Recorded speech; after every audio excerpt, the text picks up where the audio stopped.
Hi అండి. Welcome to my channel Shannu's cuisine. ఇవాళ మనం చేయబోయే డిష్ వచ్చేసి చేపల ఇగురు. ఇవాళ సండే కదండి. అసలు చేపల ఇగురు వైట్ రైస్ వేసుకొని అలా తింటుంటే ఉంటుంది అత్తిరిపోద్ది. సో ఇవాళ నేను చేపల ఇగురు చేస్తాను. Come on, let's jump into the video. ఒక మంచి నాన్ వెజ్ కర్రీ చేయాలంటే మనకి మెయిన్ ఆ కర్రీ అపీరెన్స్ రావాలి అంటే మంచి కారప్పొడి కావాలండి. ఇది నేను ఇంట్లో ఆడిచ్చిన కారం. సో అందుకే మనకి మంచి కలర్ వస్తుంది కర్రీకి.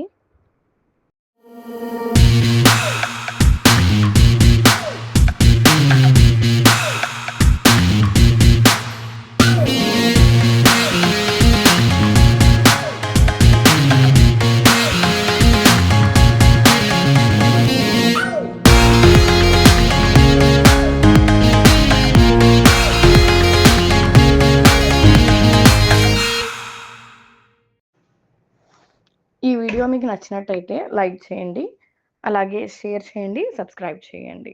Thank you so much. And మనం నెక్స్ట్ వీడియోలో ఇంకొక మంచి డిష్తో మళ్ళీ కలుద్దాం.